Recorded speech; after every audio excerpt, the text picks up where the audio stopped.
Hello everybody, I am Samuel 15 the Dragons. I'm here today, and today we're doing another interview with Andrew Munoz. That's how you pronounce your name, right? It's Munoz, but Munoz, my bad, sorry. uh, And he's gracious enough to share us his Mega Ray with Manaphy list. And you managed to go 4-1-2 and made top 8 for the Master Division in Ohio? in Utah. Utah. I get my Midwest states confused, like that area. Oh no, all good, no worries. What is even in Utah? A lot of LDS stuff, mountain skiing, all that good stuff. Okay. So, yeah, you managed to top 8 with this list, going 4-1-2, which surprised a lot of people, speaking because 4-1-2's. I don't remember the last time a 4-1-2 made top, but you managed to, yeah. But you managed to make top with this deck, and it's honestly I do like this deck list a little bit. A few things make me a little wonder, but for the most part, I really do like this list. But let's go on the first question. Why did you choose to play this deck going into states? So basically, I was looking for a deck that had good matchups across the board. I know that the matchup, and the one that I lost to was Night March. Yeah. And I honestly was not expecting to see a lot of it, which I didn't. I saw maybe 2 or 3 people running it at Utah States. And so I figured, okay, against Yveltal EX and Dark, it's a decent matchup because you can't one-shot it. I just got to get rid of the Zoroarks. Against Trevenant, I tested it, and I mean, Mega Ray just out-hits it. You can item lock me, sure, but I'll just out-hit you. Yeah, that's what I've noticed about this Mega Ray deck. Sure, like, all these item locks decks, like, okay, fine, you'll just item lock me, I'll just take a couple turns, you're not doing enough damage, I'll just kill you eventually. Exactly. And so that was my thought process going forward with the deck. And I was really worried about, Lightning. I did play Manectric Ho-Oh in the second round, and I had Altari out, and so it wasn't. Plus, Mega Ray can take care of Manectric pretty easily. Yeah. Like, I've also noticed, like, my states, too, there weren't that many Night March players, or Night March Vespiquen in general, but, like, those that did show up, for the most part, made top 8, it seems, or did really well in most states in general. Yeah, it was ridiculous. I mean, my only loss came to Night March, and I ended up playing the same person in Top Cut. Yeah, it was not good. It's not good at all. Alright, so let's go over, like, your rounds and your matchups. What was your round 1 matchup? Sure. So round 1, I played against a Mega Sceptile deck. Interesting. Pretty good matchup for me. Flood the bench, one-shot it. Simple. Move on to the next round. Next round, I played against the guy who got second place at the States, actually. He had Manectric Ho-Oh. Oh. Yeah, and so that was an interesting match. Game 1, I won fairly easily. Game 2 took a while. It was a tight game. I misplayed, in my mind. I Hex Maniac'd, which turned off my Altaria. Yeah. Yeah. Yeah. Yeah. So that was dumb on my part. And then Game 3, time got called about a turn in, so we just drew. Okay. So that's pretty good. Yeah. You drew against the guy who ended up coming second, right? Yep. That's I take pride in that personally. Oh, for sure. And then round 3, I played against the Greninja deck. Also interesting. And that was, honestly, I mean, I'm currently testing Greninja, but it just doesn't do enough damage to compete with Mega Ray. No. It just doesn't. Plus, with the speed, it was kind of a walk in the park, to be honest. Yeah. The one thing that deck has against your deck is probably the fact that if they're lucky, they could probably just kill Shamans all day. Exactly. They just probably have to hope for, like, Lysander and just do a bunch of like your ninja shenanigans to, like, kill things. Oh yeah, no, for sure. And I was worried about that at first, but I don't know the list of the guy I was playing. He just kept using Skyla as a supporter for turn, and I wasn't too worried about it, to be honest. Yeah. Sometimes, like, a deck can be very troublesome against another deck depending on the list. Oh, absolutely. Absolutely. I'm currently testing it, like I said, because I think it has some decent potential, especially against Vespiquen, Night March, all that stuff. Yeah, I saw like a interesting Greninja deck, or Greninja Toad deck, which was Oh, very scary to play against. oh, I'm sure. Yeah, for sure. Oh, I managed to beat it, but like I was just sweating the whole entire time. Oh lord. But it seems a tad bit clunky, but uh so at this point going into round 4, you're 201, correct? Yes, Yeah, you're pretty much at the top tables then. I am. So then in round 4, that's where I get to play on stream, which I was really excited about, you know. Oh, there And was a stream for you guys? yeah, we had a stream. Who was streaming? Um, the Twitch handle was Utah Pokemon. Oh, okay, that makes sense. I've heard of them. Of course, they'd be streaming Utah. I didn't see them, but then again, I was too busy playing to stream it, to like watch it. Oh yeah, for sure. And that was bad for me because that was when I played Night March. I played, I Oh, believe it was Richard who won states. so that was your loss. That was my loss. And I'd like to say it'd have been a better game if Altaria wasn't prized both times, but the truth is, I mean, it's just a bad matchup. Yeah, even it's not so much like the weakness sometimes. It's just so much more of the prize, like the prize Big- trade. Yeah. Oh, it's a pain. I mean, sure, they're not one-shotting you with snap for the most part, but so all they sometimes need to do is get a lucky break and just go Lysander Hoopa, Lysander Shaman, Lysander Shaman. Exactly. And he was playing puzzles. I mean, it was just Uh, every turn he could pick anything he wanted to KO.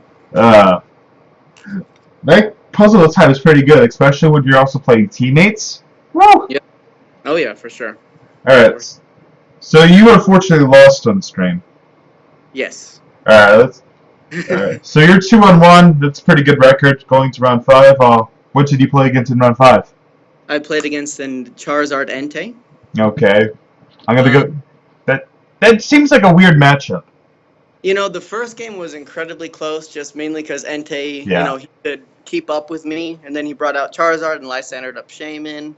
It was a really close game. I squeaked out game 1, and then game 2, I got 2 Mega Rays set up with 4 or 5 energy on the board with Mega Turbos, and just ran away with it from there.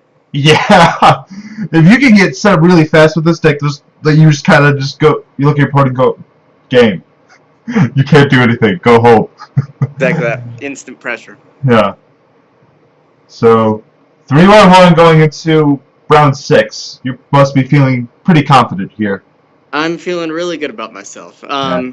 So then round 6, I play another Sceptile Bats deck. Yeah. Which again, that's just a good matchup for me. Yeah. Sceptile can't really compete. And going into round 7, I looked at the standings, and I knew that I would make cut because of my resistance, because the only person I lost to was seeded number 1. Yeah. And Eduardo, who finished second with the Manectra Ko-Oh, I think he was seeded number 2. So I was like, all right, my resistance is the best it can be. Let me take a look here. And so I thought that if I would take the ID, I would finish the 7th seed. Yeah. Play the Manectra Ko-Oh, which I was perfectly fine with because I feel more than confident in beating that. Yep. But there was another match that I guess they didn't ID or something went wonky, and I ended up IDing my last round, taking the 8th seed. And so my last round I ID'd against Vespiquen Vileplume. I actually probably. Did you know what your opponent was playing going into that match? I did, actually. And so at that point, I mean, if I could go back, I'd play it. Yeah, I probably would have played it too because like you said before against I don't like Iron Lock decks in general. You just kind of go, okay, fine, just take your time. I'll eventually get set up. Not to mention, all you have to do to beat that deck is outlast it. Oh, absolutely. And I mean, all I did was pull out Jirachi because we ID'd, but then we played afterwards. Just Yeah. And all I did was got out Jirachi both times, and he basically scooped. Wow. You know, can I just say, I don't really feel like that deck is that amazing. I mean, No, I don't either. I see the hype to it, but I just feel like you lose all your own resources, you know? Yeah, what was his record going when he was tying with you? I believe he was 5-0-1. Oh, okay, so he was pretty confident tying you too. Yes. Okay. Yep. I figured that you were probably down paired to him, but because otherwise most people probably would not have also tied, but like that was interesting. So like even if he had no reason like even if you guys did play out and he lost, he still would have made it anyway. So he was safe no matter what. Yeah. It was you that had to worry about because if you lost, you would have been out, right? Exactly. Yeah. So you guys played that match out. What was it? Like, finish what you were saying before I so rudely interrupted you. I apologize for that. Oh no, you're good. So yeah, we agreed to ID and then we played the match out. Yeah. And first game, I got out my Mega Ray first turn. He had to dump basically every Pokemon to be able to one shot it with Vespiquen. Then I killed his Vespiquen. He was out of Combi the rest of the game. Yeah. Second game, pulled out Jirachi. Second turn, Stardust. He couldn't do anything. Wow. So Jirachi is like an auto win for that deck. It's crazy. Jirachi is pretty good. Like I probably would not have put it in there, but does Jirachi help at all today? Right, absolutely. And the one matchup where I was really disappointed with Jirachi was Night March, and that's just because Night March has so many resources. They can Lysander around it, Yeah. do it. Jirachi really doesn't touch Night March too much. Could buy you a turn, but sometimes no, not really. They just go. If they play Escape, or they can just get around it that way, or they can Lysander around it, or they can get a Float Stone. They have many, like you said, they have many options to get around it. Yeah, that was ridiculous. But against Vespiquen Vileplume, I definitely recommended Jirachi because that changes the entire matchup. Yeah. It almost seems like you're playing. I think what was I thinking? I think it almost seems like you're playing AZ to almost deal with the Vespiquen Vileplume. Were you at all worried, or not the AZ, but the 2 Hexmaniac because you were slightly worried about it? Were you at all worried about it, or you just play 2 Hexmaniac because it's good? I just play 2 because it's good and because turn Hex. It really slows anything down, especially against Night March in top 8. I was able to Hex, I think, 3 turns in a row, the first 3 turns of the game. And that helped me make those matches a little more competitive. Yeah, but just going back to Night March, going back to top 8, let's talk about how you did in top 8. Alright, so, first game I played against the number 1 seed. Yeah. March. And to my surprise, Altaria and Swablu were not prized, so it was great. Alright. I got it out, and I mean it was a decent game. He still won. I think I took maybe 3 prizes. That's not terrible. Yeah, it's not terrible. He won. Second game, it came down to him having maybe 3 or 4 cards left in his deck. I had maybe 10. He won that matchup. I whiffed the Spirit Link. I had 3 cards left in my deck my last turn. 2 of them were Spirit Links. I whiffed it. Yeah. That's terrible. Exactly. And so I'm not saying that would have changed the game, but I feel like I would have won the second game. Alright, but so you lost 0-2 in top 8. Yep. But how did your other person that you tied against do in top 8? Do you Vespiquen Vileplume do? He made it to top 4, and then I think he lost to Night March as well. Oh, okay. Wait, he beat. Actually, I can see. I think for the most part, Night March has the same kind of issues. Okay, fine. Go ahead. I can't. Actually, I thought like Vespiquen Vileplume would actually beat Night March. Yeah, I was thinking about that too. It's interesting because Vileplume, you get the turn 1 lock. You'd think, okay, they're done. But also thinking about it, if you go second as Night March, you can get the first attack off of the prize. Yeah. So I don't know how that'd work. I think. Do you know who went first game 1? I don't know. Because if the Night March player went first game 1, that would explain why the Night March player ended up winning the whole entire thing. Because the Night March player wins game 1, Vespiquen player wins game 2, and then Night March wins game 3. Yep. Because that's how I would see it happening, but I could be wrong. Do you know if it was on stream at all? I don't know if it was on stream. I don't think it was. Alright, because if that match was on stream, I would definitely have to go back and take a look at it. You said this was Utah Pokemon, right? Yep, Utah Pokemon. Alright, everybody, I'll have in the link description below for them because, well, we kind of, he was on there so you guys can look at his video. I think Utah Pokemon, do they also have a YouTube channel? I'm not sure if they have a YouTube. I know that they're on Twitch mainly. Alright, so then I'm pretty sure their videos might be on Twitch too. Well, hopefully they're on Twitch because I would really do kind of want to see look back at that. So now that we talk about your matchups, were there any changes to this list you wish you would have made going into states? Yeah. So I would have changed 2 cards out. All right. I would have thrown out a Sycamore for a Judge for the hand disruption, especially against Night March. Yeah. And then just to try to help with the Night March matchup, I would have maybe taken out one of the Rayquazas for a Toad. Yeah, I think the Toad might have helped with that matchup as well. I actually have a question. Why are you playing 2 of the Dragon, 2 of the Colorless, when you're already playing Altaria? Well, mainly because I wanted the consistency factor of having 4. And then I played 2 Dragon in case I don't get the Altaria out like first turn, and they can, use Elixir under the Manectric or something like that. All right.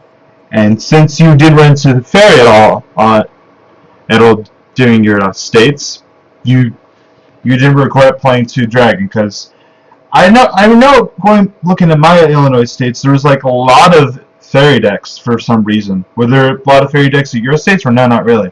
No, not really. I don't think I saw a single Fairy deck. Interesting. Yeah, for sure.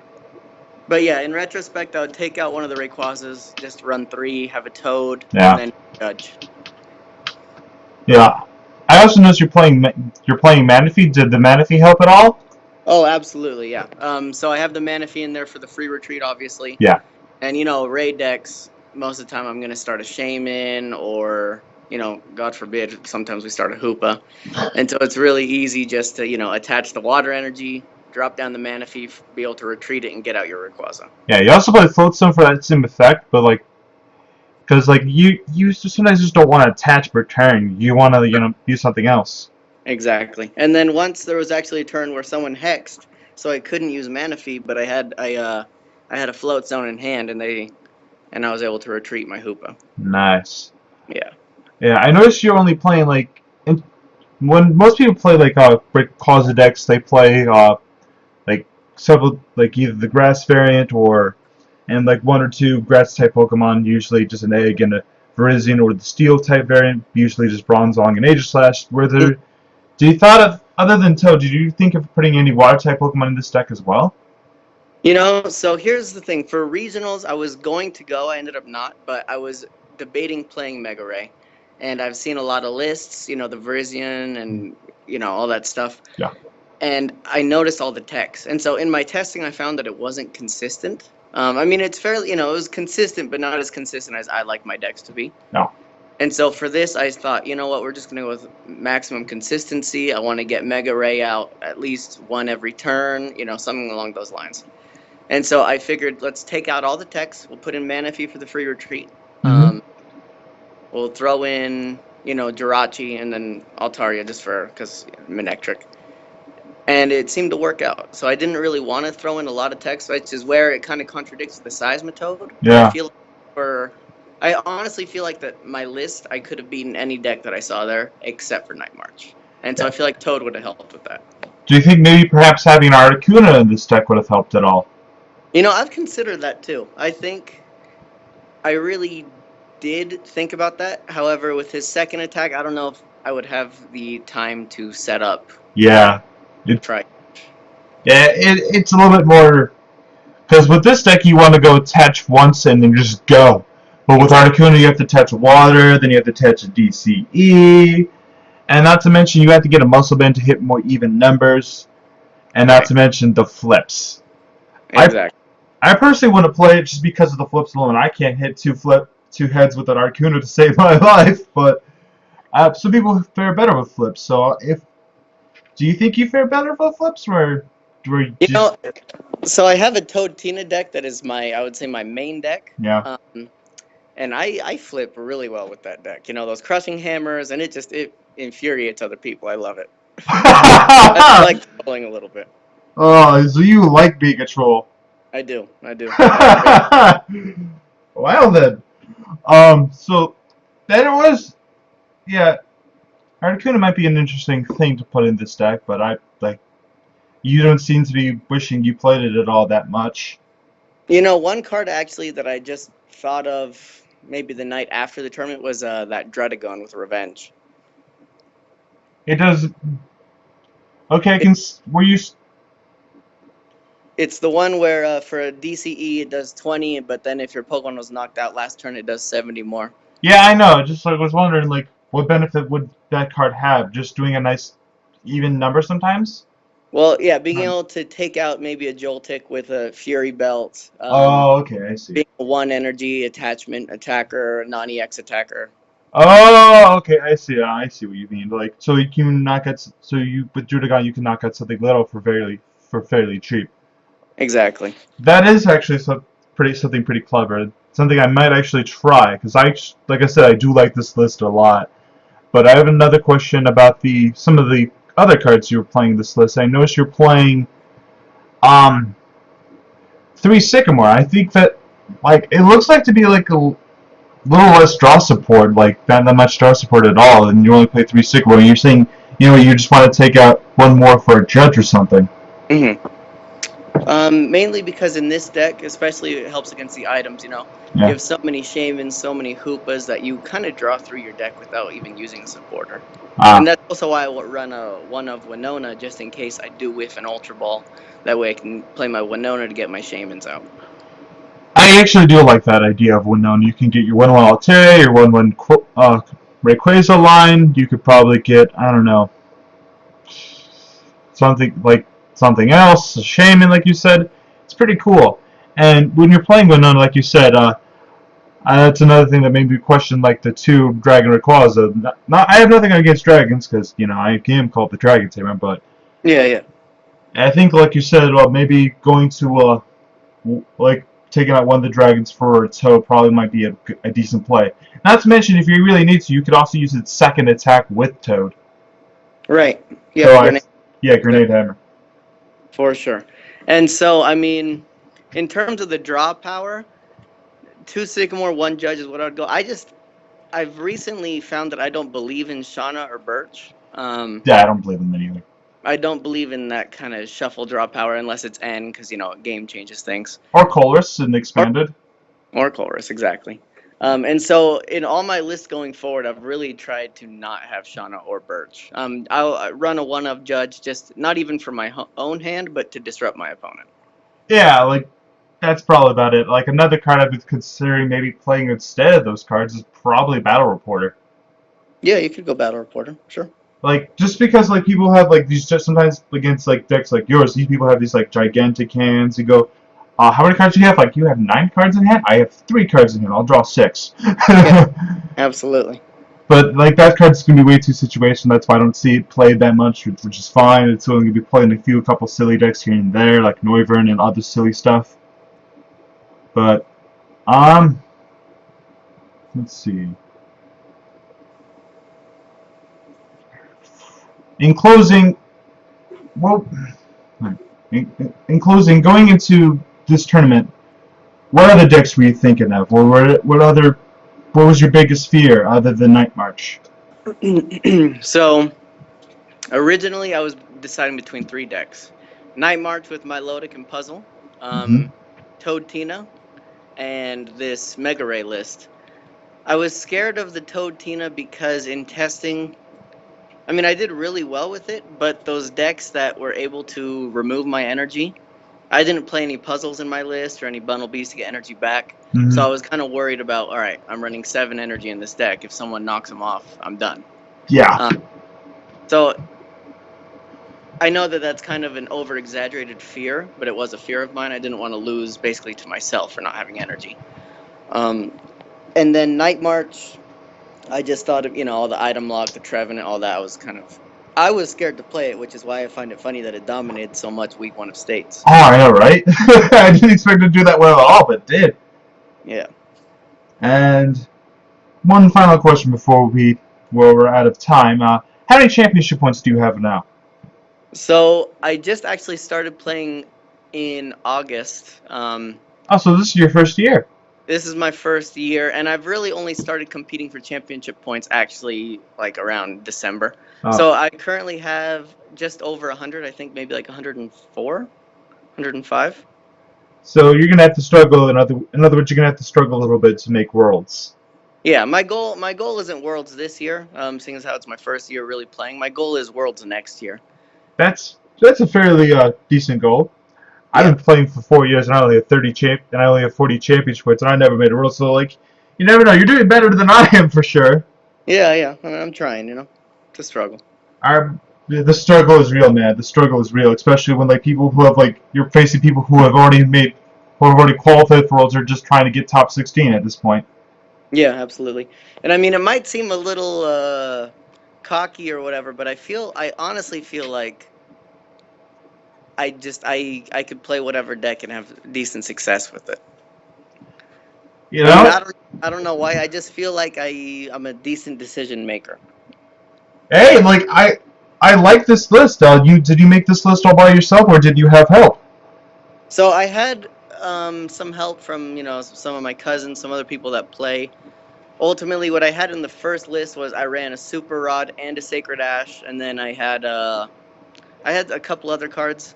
And the night before, I was like, you know what? I don't like this. I don't need 2 ways to get them back, because in testing, I'd never used both. So I decided to cut the Rod.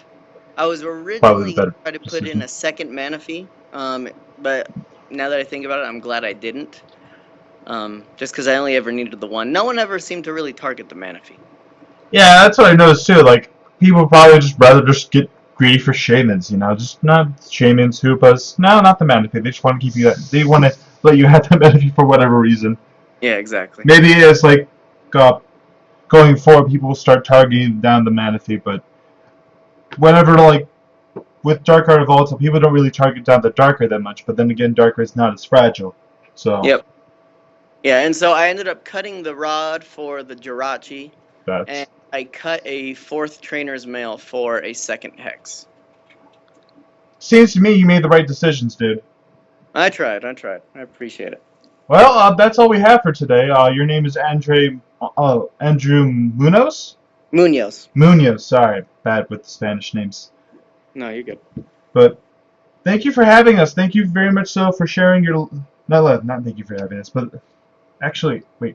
Sorry, bad with words. Thank you for being on my channel. Thank you for sharing us your list and everything. I very much so appreciate it, and I hope you have a wonderful day, dude. Well, for sure. Thank you. Thanks for having me. All right. That was Andrew, and I hope you guys like today's video. Please like, subscribe, all the silly stuff, and follow me everywhere you can. Also, give Utah Pokemon a check on Twitch, and I shall see you guys next time.